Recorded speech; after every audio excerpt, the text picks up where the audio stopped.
이 시간 말씀의 제목은 하나님은 거룩하시다. God is holy. 시편 22편 1절로 3절 말씀입니다. 내 하나님이여 내 하나님이여 어찌 나를 버리셨나이까. 어찌 나를 멀리하여 돕지 아니하시오며 내 신음소리를 듣지 아니하시나이까. 내 아버지여 내가 낮에도 부르짖고 밤에도 잠잠하지 아니하오나 응답하지 아니하시나이다. 이스라엘의 찬송 중에 계시는 주여 주는 거룩하시니이다. 아멘. 우리가 세상을 살다 보면 때때로 우리 삶에 너무나 고통스럽고 절망스러운 순간이 다가올 때가 있습니다. 문제는 전혀 해결되지 않고 점점 더 문제는 복잡해지고 내 자신이 고통 가운데서 헤어나오지 못하고 날마다 고통스러운 모습으로 하루하루를 지낼 때 때로 마음이 약해지는 것입니다. 믿음이 약해져서 혹시 하나님이 나를 버리지 않으셨나? 내 인생이 여기서 끝나는가? 하는 생각을 하기도 합니다.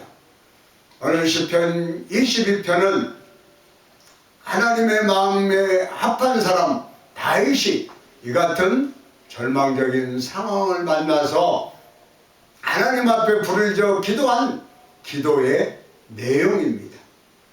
이 말씀을 통해서 우리에게 주시는 은혜를 함께 나누기를 원합니다. 첫째로 절망적인 현실.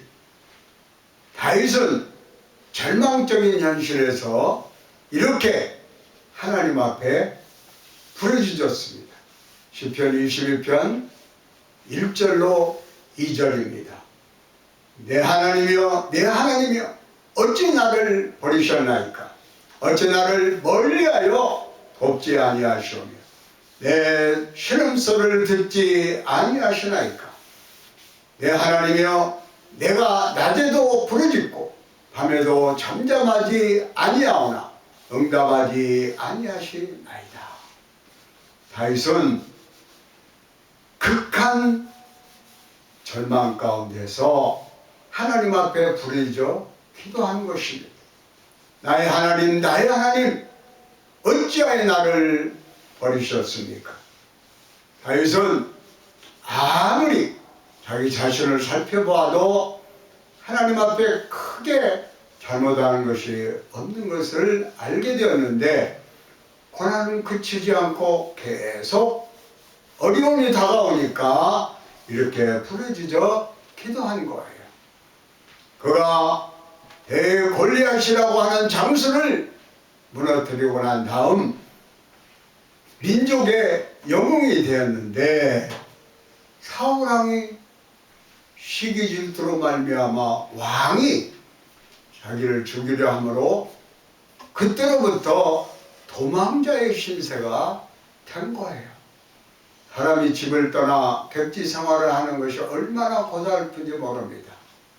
그런데 더군다나 도망자의 신세로 그를 쫓아오는 군대를 피해 이곳저곳을 떠돌아야 다녀야 하니 그 마음에 두려움과 염려, 근심, 걱정은 말로 표현할 수가 없었을 것입니다. 어느 것도 편안한 것이 없어요. 어디 가서 조금 며칠 가려고 하면 또 다윗을 아래치고 밀고를 해서 군대가 쫓아오고 또 군대가 쫓아오고 또 군대가 쫓아오고 그래서 이 절망 가운데 그는 하나님 앞에 이렇게 부르짖어 기도합니다. 나의 하나님 나의 하나님 어찌하여 나를 버리셨습니까? 어찌하여 나를 버리셨습니까? 전지전능하신 하나님께서 왜 죄 없는 나를 이 같은 고난에 처하게 하시고 하룻밤도 하나날 날이 없게 이렇게 쫓겨다니는 도망자의 모습으로 살아야 합니까? 하나님 앞에 질문하는 거예요. 내가 지금까지 오직 하나님만 믿고 의지하고 하나님 중심의 삶을 살아왔는데 왜 하나님은 침묵하시고 가만히 지켜만 보고 계십니까?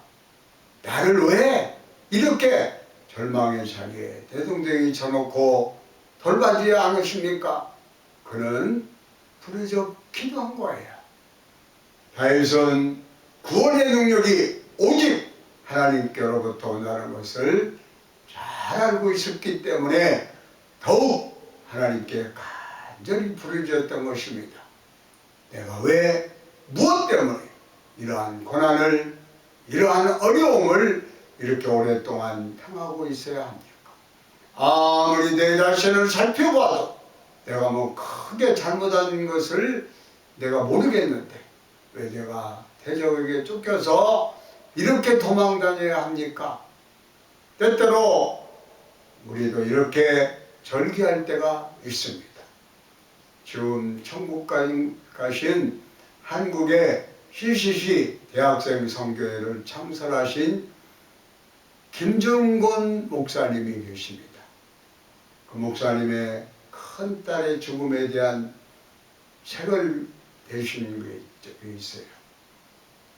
책의 제목은 딸의 죽음, 그 존재의 제로점에서 라고 하는 책입니다.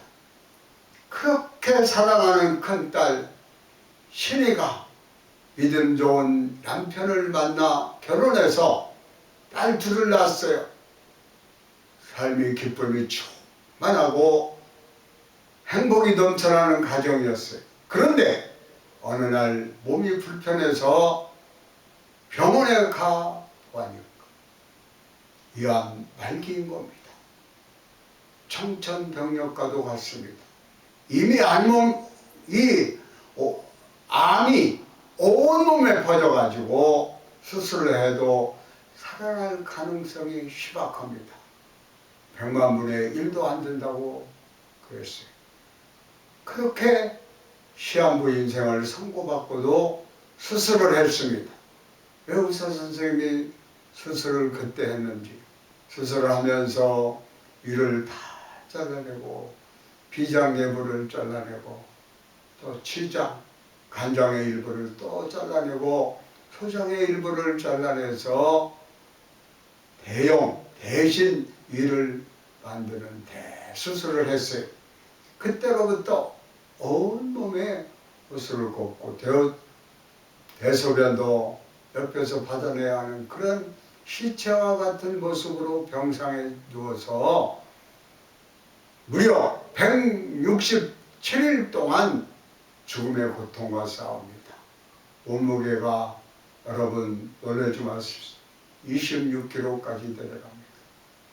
1982년 4월 6일 29살의 일기로 어린 3살짜리, 5살짜리 두 딸을 남겨놓고 천국에 가게 됩니다. 이 167일 동안 온 가족이 정말로 하나님 앞에 다윗과 똑같은 기도를 했을 것입니다. 하나님, 무엇 하나 흠이 없고 정말 주님 뜻대로 살기를 원했던 이 딸이 왜 죽어야 합니까? 왜 이런 고통 속에 머물러 있어야 합니까? 그 고난 중에 이와 같은 기도를 드린 내용이 나옵니다. 주여, 기도할 힘도 없고 믿음도 심지가 꺼져갑니다. 감사와 찬양을 악마가 빼앗아가고 있습니다. 살 힘도 죽을 힘도 없어요. 병과 싸우고 고통을 참을 힘이 조금도 남아있지 않습니다. 이 시련은 감당할 수 없습니다. 대신 책임져 주십시오. 물속에서 건지듯이, 불속에서 건지듯이 당신이 성령으로 내 대신 기도해 주시고 믿고도 해주시고 감사도 찬송도 주십시오. 나는 이미 죽었고 내게 사는 것은 오직 주님뿐이며 당신의 죽음으로 죽었사오니 나와 죽음과 상관이 없게 하소서. 신의 전복을 대신해 주시고 사는 것도 주님이고 죽는 것도 주님입니다. 이 싸움은 당신의 싸움입니다. 이 죽음은 당신의 죽음입니다. 온 가족이 피를 토하는 기도를 드리며 딸의 죽음의 고통을 함께 했습니다. 기적적으로 벌떡 일어나서 살았으면 참 좋았겠지만 29살의 젊은 나이로 천국에 갔습니다. 그러나 온 가족이 이 말할 수 없는 사망의 골짜기를 지나가면서 믿음으로 하나 되고 기도로 하나 되고 신앙이 성화되어서 죽음까지도 주님의 뜻으로 받아들이는 하나님의 사람들로 변화되었습니다. 이 책 뒤에 가면 딸의 죽음을 지켜보면서 김중곤 목사님이 주님 앞에 찬양 드리는 모습이 나옵니다. 가장 절망의 밑바닥에서 주님의 은혜를 체험하고 다시 믿음으로 일어난 것입니다. 우리가 눈에 보이는 것을 보고 절망해서 무너지면 안 됩니다. 어떤 어려움이 다가와도 어떤 고통과 슬픔, 괴로움이 다가와도 그 고통의 기간이 아무리 길다고 할지라도 절대로 포기하지 말고 낙심하지 말고 끝까지 주님만 믿고 의지하고 나가는 여러분 모두 되시기를 바랍니다. 마음을 지키고 주님 앞에 부르짖어 기도하고 또 기도하고 또 기도하시기를 바랍니다. 시편 22편 2절입니다. 내 하나님이여 내가 낮에도 부르짖고 밤에도 잠잠치 아니하오 응답지 아니하시나이다. 하나님은 처음부터 우리 기도를 다 듣고 계십니다. 아멘. 우리가 느끼기에 응답하지 아니하시는 것처럼 느껴지지만 하나님은 이미 우리의 기도를 다 들으시고 우리에게 가장 좋은 것을 주시기 위해서 주님의 뜻을 펼쳐 보여주고 계신 것입니다. 우리가 영이 눈이 어둡고 영의 귀가 어두워서 주님의 음성을 듣지 못하고 주님의 은혜의 모습을 보지 못해서 그렇지 고난에 대해서 참고 견디고 나아가면 반드시 모든 것이 합력하여 선을 이루고 좋은 일이 우리에게 다가오는 것입니다. 둘째로 찬송 중에 계시는 주님입니다. 그래서 이렇게 나의 하나님 어찌하여 나를 버리셨나이까 가장 절망의 밑바닥까지 들어간 다음 거기서 주님을 바라보고 다시 일어납니다. 그리고 위대한 믿음의 고백을 합니다. 우리는 이 절망의 자리에서 찬송 중에 거하시는 주님을 찬양하는 다윗의 고백 시편 22편 3절 이스라엘의 찬송 중에 계시는 주여 주는 거룩하시니이다. 오늘 말씀의 제목 하나님은 거룩하시니이다. 찬송 중에 계시는 주님이야말로 거룩하신 분이기에 찬송을 받으시기에 합당한 분이십니다. 아멘 할렐루야. 이스라엘 역사 가운데 하나님은 언제나 함께 하셔서 구원의 은혜를 베풀어 주셨습니다. 언제나 가장 절망적인 그 자리에 주님이 오셔서 그를 건져주시고 그 놀라운 은혜를 체험한 이스라엘 백성들은 주 앞에 감사와 찬양을 드렸던 것입니다. 그 이스라엘 백성의 감사와 찬양의 고백을 기억하여 이스라엘의 찬송 중에 계시는 주님을 찬양한 것입니다. 아멘. 앞에는 홍해가 가로막 뒤에는 이스라엘을 쫓는 바로의 군대가 쫓아왔을 때에 하나님께서 어떻게 했습니까? 홍해를 가르십니다.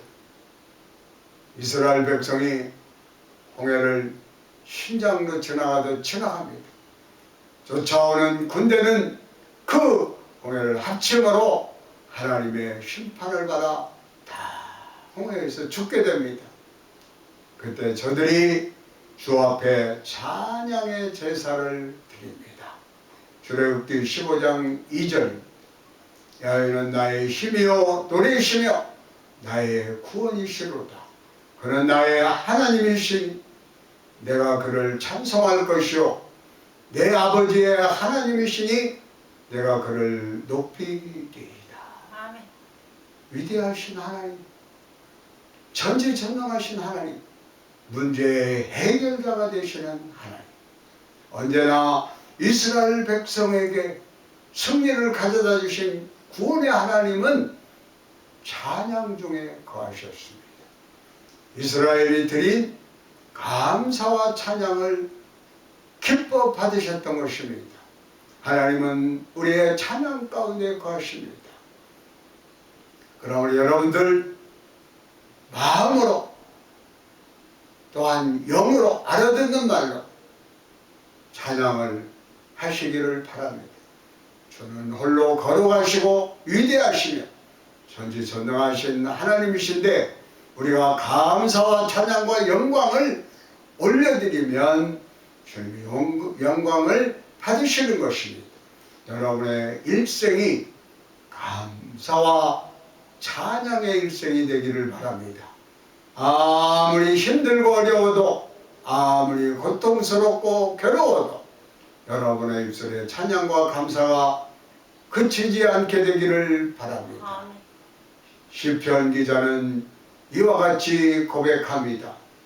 시편 105편 1절에 하나님께 감사하고 그 이름을 불러하려며 그가 하는 일을 만민 중에 알게 할지어다. 고난의 때에 고난의 풍랑을 바라보지 말고 아멘. 풍랑 위를 걸어오신 우리 주님을 바라보시기 바랍니다. 아멘. 문제의 해결자가 되시는 주님을 바라보시기 바랍니다. 아멘. 초대교회의 많은 크리스천이 로마 원형극장에서 죽어가면서 사자에게 불에 뜯겨 죽어가면서 불에 태워 죽임을 당하면서 십자가에 달려 죽임을 당하면서 찬양을 불렀습니다. 아멘. 주님의 은혜를 감사하고 찬양했습니다.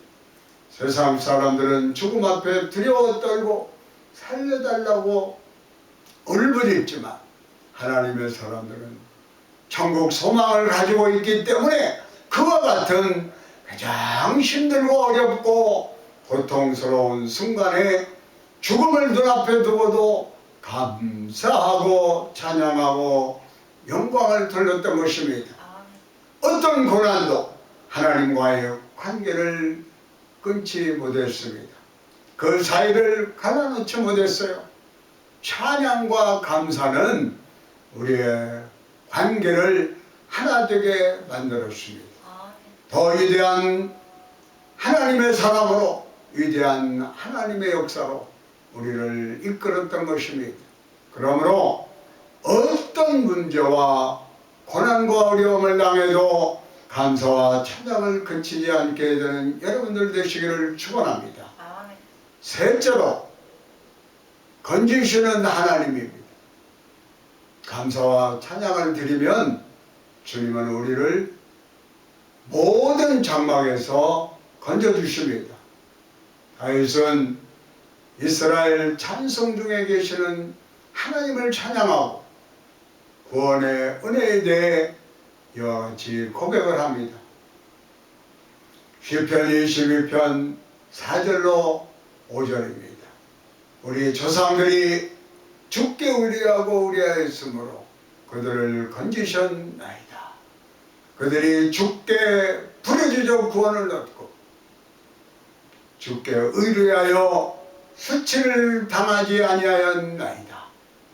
하나님은 구원의 하나님이십니다. 모든 절망에서 건져주시는 참으로 좋으신 하나님이신 것입니다. 이스라엘 역사 고비고비마다 어려움을 당할 때, 문제를 만났을 때 저들을 건져주셨어요.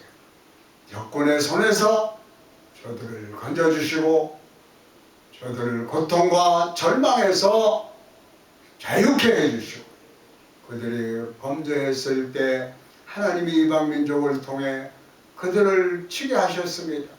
그때 저들이 하나님 앞에 엎드려 통에 자복하고 주님의 공연하심을 간절히 간구할 때에 그들 대적에서 건져주시고 대적을 물리치고 승리하게 만들어주신 것입니다. 그래서 다윗이 이렇게 고백을 해요.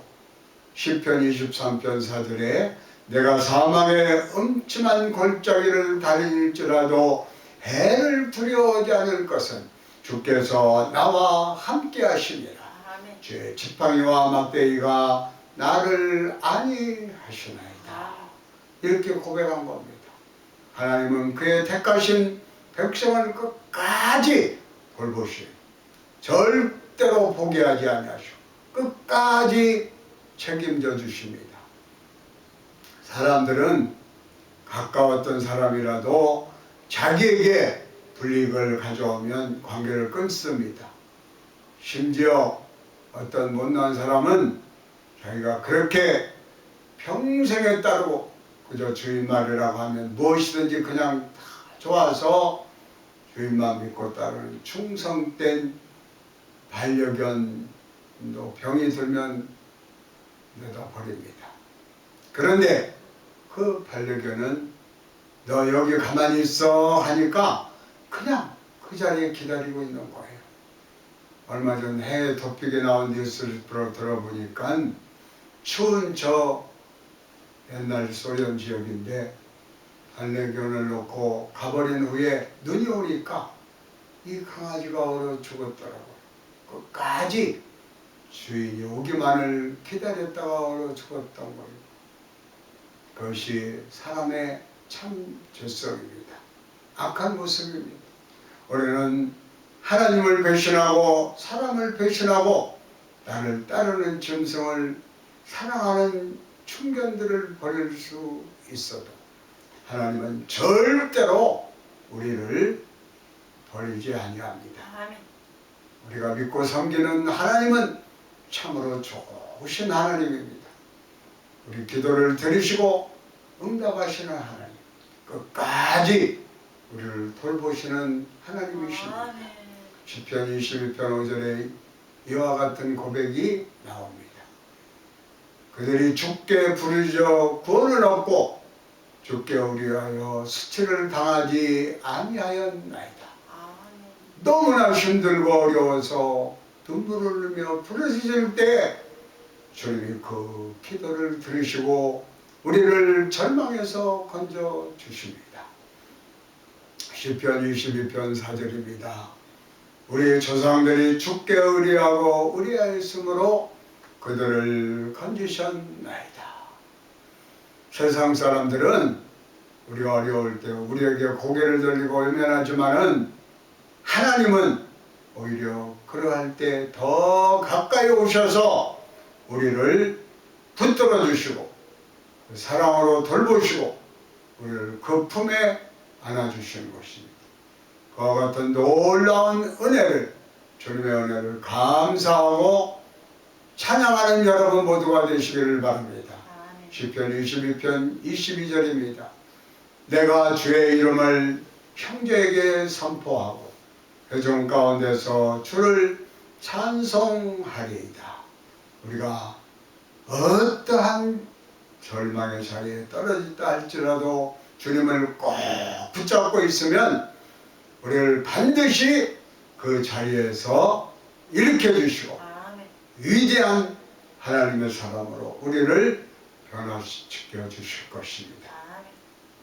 미국 로스앤젤레스 사우스 센트럴 지역에 가난한 흑인 동네에서 태어나서 이혼한 홀어머니 밑에서 어렵고 힘든 생활을 하다가 마약 딜러까지 되었다가 미국이 알아주는 요리사가 된 이름 제프 핸더슨이라는 사람이 있습니다. 그는 어릴 때부터 도적질을 일삼다가 14살 때 학교에서 퇴학을 당하고 거리를 떠돌아다닙니다. 그래서 마약 세계에 발을 디뎌 놓습니다. 20살 때쯤 마약을 직접 만들어서 팔기 시작했어요. 한때 마약을 작업할 때는 일주일에 35,000달러 마약을 팔기도 했던 아주 잘 나가는 마약 딜러였어요. 그 옛날 24살에 마약 밀매하다가 꼬리가 길면 붙잡힌다고 경찰에 붙잡혔어요. 그래서 실형 선고를 받았는데 거의 20년 감옥에 들어가게 있게 됐어요. 그의 인생이 끝났다고 했을 때에 하나님이 그를 찾아와서 불렀어요. 감옥에서 그는 하나님을 만나게 된 것입니다. 그에게 전하는 복음의 말씀을 듣고 그가 태어나서 처음으로 진정한 사랑을 깨닫게 된 것. 주님의 사랑을 깨닫게 됐어요. 그때로부터 그는 교도소의 삶에서 절망이 아니었습니다. 희망을 향하여서 나가는 과정이었어요. 재소자들이 가장 싫어하는 교도소 주방에서 설거지하는 일을 배정받았는데 기쁨으로 그 일을 감당했어요. 기록을 보면 하루 8시간을 1,500명분의 그릇을 다 손이 퉁퉁 부을 정도로 설거지를 했어요. 놀랄만하죠? 그러면서 그렇게 등나무로 요리하는 것을 보고 배우게 된 겁니다. 서당골 3년이면 풍어를 지는다. 얼마나 그가 열심히 그릇을 잘 닦았던지 모범수가 되어서 10년 만에 1996년 출소를 하게 되었고 그가 교도소에서 갈고 닦은 솜씨로 접시 닦기부터 시작해서 호텔의 요리사의 경력을 쌓으면서 2001년도에는 미국에서 테스트 협회 음식 평가하는 그 협회에서 최고 요리사의 상을 받게 됐습니다. 그는 흑인이고 전과자이고 그런 핸디컵이 있는데도 불구하고 라스베가스에 있는 세계적인 벨라지오 호텔에서 최초로 흑인 총주방장이 됩니다. 그리고 2007년도에 나는 희망이다 라고 하는 책을 출간했어요. 그는 굿모닝 아메리카 등 여러 프로그램에 출연하면서 그의 지나간 얘기를 간증했습니다. 지금은 학교, 교도소를 다니면서 과거에 자기처럼 가난과 절망 속에 살아가는 청년에게 꿈과 희망을 전하고 있습니다. 그는 이와 같이 한 인터뷰에서 고백합니다. 시간이 지나고 보니까 감옥에 gat힌 것도 나를 현재의 삶으로 이끄신 하나님 계획의 일부라는 것을 깊이 깨닫게 되었습니다. 제가 지금까지 인터뷰 당시 44살입니다. 지금까지 살 수 있었던 것은 곧 하나님의 은혜입니다. 인종이나 지역 공동체의 차별 없이 모든 사람을 건져주시고 격려하시고 힘주시고 일으켜주시는 하나님의 역사가 있었기에 제가 이처럼 성공할 수 있었다고 확신합니다. 아멘 할렐루야죠. 하나님께서 빈민촌에서 살아던 그를 학교를 퇴학당하고 도둑질을 하던 그를 마약 딜러를 하던 그를 감옥에도 들어가게 했던 그를 부르시고 변화시켜줘서 이와 같이 모두가 부러워하는 최고 호텔에서 주방장으로 귀한 일을 감당하게 된 것입니다. 여러분이 지금 어떤 고난의 밤을 지나고 있습니까? 어떤 고난의 밤이 길어서 내게 있는 고난으로 끝날 수밖에 없다는 그런 절망에 처한 분이 있습니까? 그런 절망 가운데 낙심하지 마십시오. 주님만 바라보고 의지하고 나가는 여러분 모두가 되시기를 바랍니다. 주님 앞에서 새 힘을 얻으십시오. 주님만 믿고 의지하고 약속의 말씀을 붙잡고 믿음으로 전진해 나가시기를 바랍니다. 주님께서 놀라운 은혜와 축복으로 여러분에게 넘치게 채워주실 것입니다. 밤이 깊으면 반드시 새벽은 밝아오는 것입니다. 그 밤이 너무 길다고 느껴지면 그만큼 새벽이 가까이 왔다는 사실을 잊지 마십시오. 고난의 밤을 지나면 큰 믿음의 사람이 되어서 하나님 앞에 복받는 주님의 귀한 일꾼들, 복덩어리 되기 다 되시기를 주의 이름으로 축원합니다. 아멘. 하나님 아버지 감사합니다. 오늘도 살아계셔서 우리와 함께 하시고 우리의 기도를 들으시는 아버지 하나님, 주님의 세미한 음성을 듣고 실천해 나가는 우리 모두가 다 되게 하옵소서. 예수의 이름으로 기도하옵나이다. 아멘.